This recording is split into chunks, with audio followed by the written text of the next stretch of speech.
Vinde, Espírito Santo, vinde por meio da poderosa intercessão do Imaculado Coração de Maria, vossa amadíssima esposa. Vinde, Espírito Santo, vinde por meio da poderosa intercessão do Imaculado Coração de Maria, vossa amadíssima esposa. Vinde, Espírito Santo, vinde por meio da poderosa intercessão do Imaculado Coração de Maria, vossa amadíssima esposa. Deus e Senhor meu, eu creio firmemente que estais aqui presente. Adoro-vos, Deus meu, com toda a atenção e afeto do meu coração, e vos peço humildemente o perdão de todos os meus pecados. Ofereço-vos, meu Senhor e meu Pai, esta meditação, e espero que me concedais as graças de que necessito para fazê-la bem. Com esse fim, recorro a vós, Virgem Santíssima, minha Mãe, aos anjos e santos, para que intercedais por mim e alcanceis aquilo que necessito para fazer com fruto esta meditação. Amém. Ave Maria, cheia de graça, o Senhor é convosco. Bendita sois vós entre as mulheres, bendito é o fruto do teu ventre, Jesus. Santa Maria, Mãe de Deus, roga por nós, os pecadores, agora e na hora da nossa morte. Amém. 12º dia. A inimizade entre a raça de Satanás e a descendência de Maria. Após a queda de nossos primeiros pais, Deus não se contentou em estabelecer uma inimizade total e irremissível entre Satanás, o demônio tentador, e Maria, a mulher que estará intimamente associada à obra da reparação. Ele estabeleceu de modo também formal a mesma inimizade entre a raça de Satanás e a descendência da Virgem. A raça de Satanás é formada por todos os homens perversos que imitam sua conduta de revoltado. Quanto à descendência de Maria, compreende Jesus, seu filho por natureza, e todos os seus filhos por graça, os predestinados, membros do corpo místico do Cristo. Foi essa descendência de Maria que recebeu a missão de esmagar a cabeça da serpente infernal. Como vimos, Jesus, Verbo encarnado, se manifestou no curso de sua existência terrena como o grande vencedor de Satanás e dos aliados de Satanás. Mas estes não se desarmaram por causa disso. Até o fim do mundo, não deixarão de atacar e de perseguir todos os que pertencem à descendência espiritual de Maria. Os justos terão, pois, de lutar eles também e de vencer.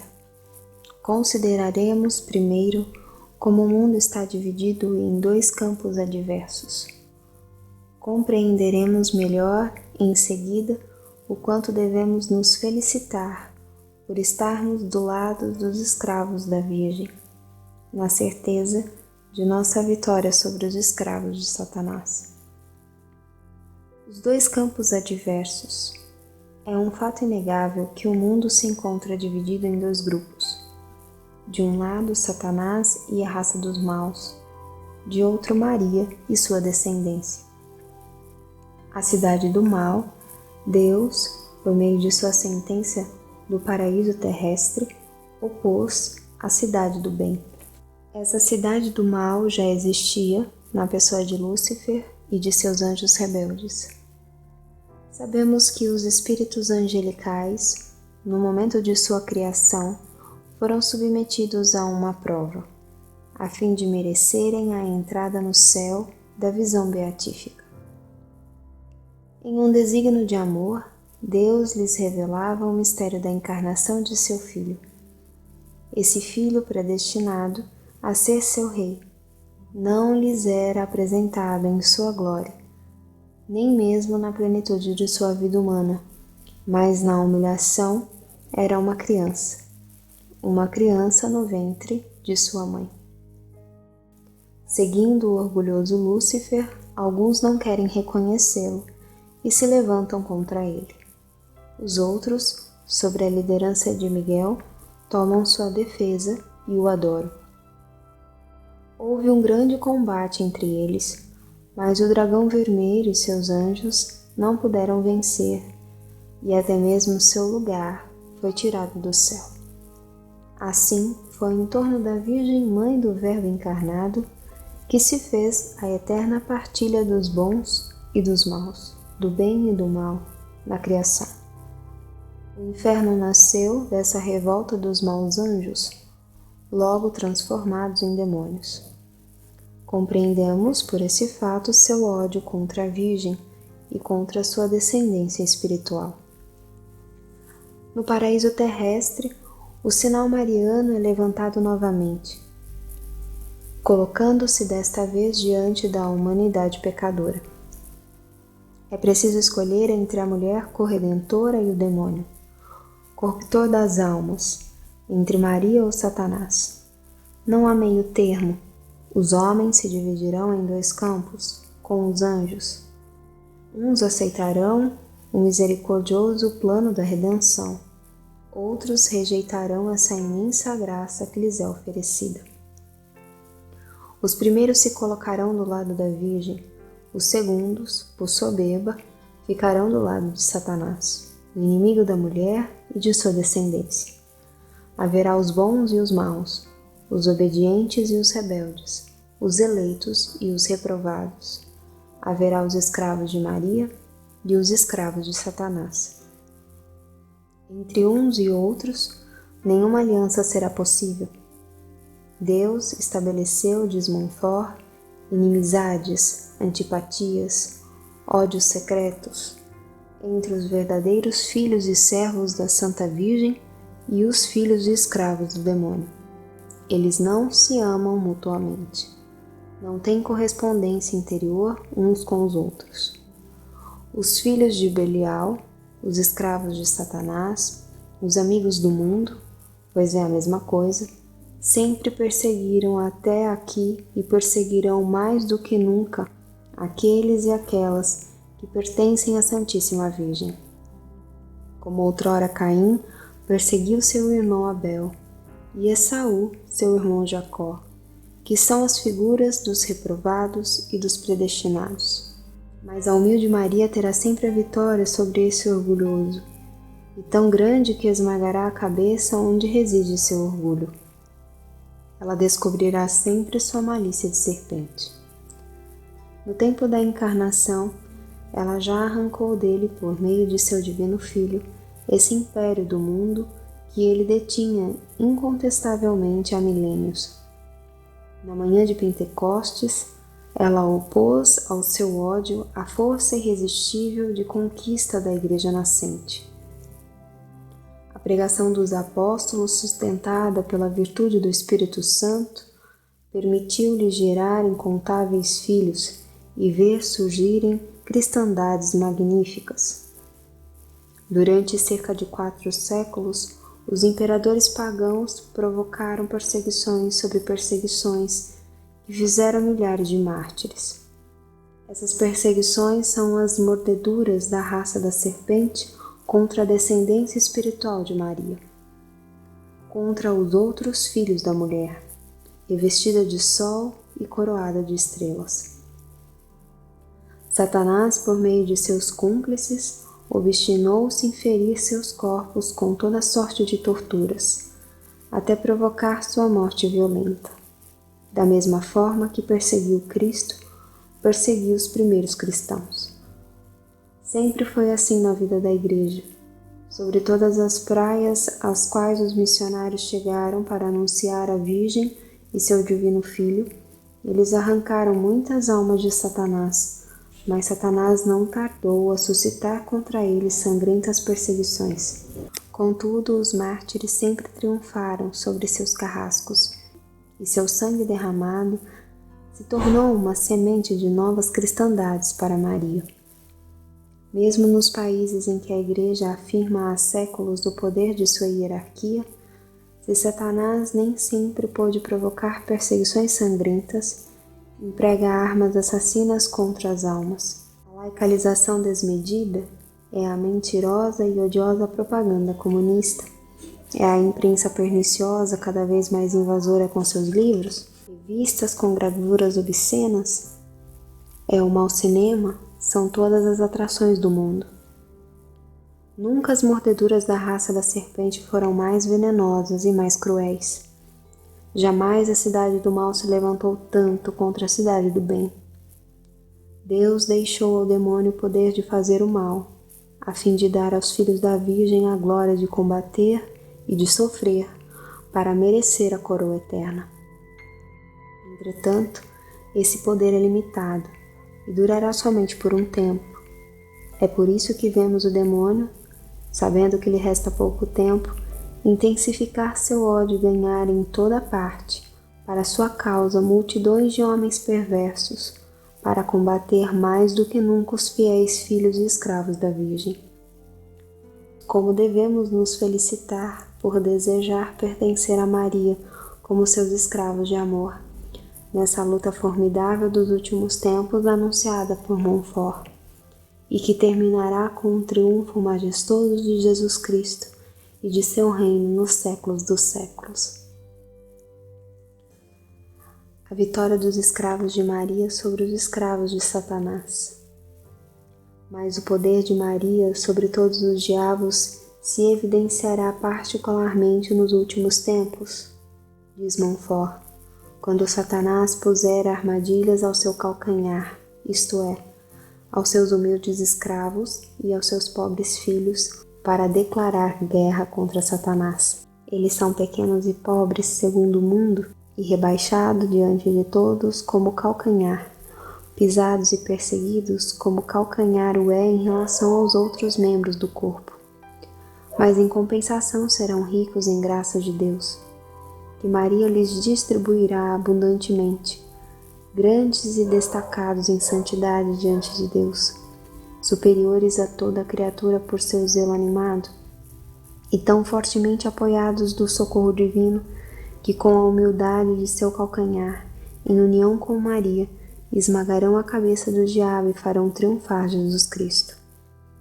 Não nos espantemos, pois, ao ver o ódio dos escravos de Satanás se manifestar de modo característico contra os apóstolos e escravos de Maria, isto é, contra aqueles e aquelas que, totalmente devotados à sua causa, se esforçam para promover seu reino no mundo. São as duas escravidões que se enfrentam, pois todos os que se colocam obstinadamente do lado de Satanás são seus escravos desde este mundo, e o serão ainda mais no inferno. São aqui seus escravos de obrigação. Querendo ou não, Satanás os arrasta em sua revolta contra o plano divino, como arrastou outrora a terça parte dos espíritos angélicos. No inferno eles serão, com Satanás e sob a dominação de Satanás, os escravos de obrigação da justiça de Deus, sofrendo um castigo implacável e sem esperança de término. Saberão então que Deus é o Senhor. Contra os escravos de Satanás, Maria levanta o exército de seus escravos de amor, que ela formou à semelhança de seu divino Filho. Sua pequeneza aos olhos do mundo, sua humildade, seu espírito de dependência, sua pobreza e seu desapego dos bens terrenos, sua falta de relevância do ponto de vista humano e natural, todo o seu exterior evangélico atiçarão o ódio de Satanás. Mais do que os outros, eles sofrerão suas mordeduras. Eles serão pisados e perseguidos como o calcanhar o é em relação aos outros membros do corpo. Serão desprezados, contrariados, tratados como insensatos. Mas Maria lhes comunicará uma força sobrenatural que os tornará invencíveis. Lhes dará abundantemente suas graças, de modo que quanto mais parecerem pobres aos olhos do mundo, mais serão ricos em virtudes e méritos.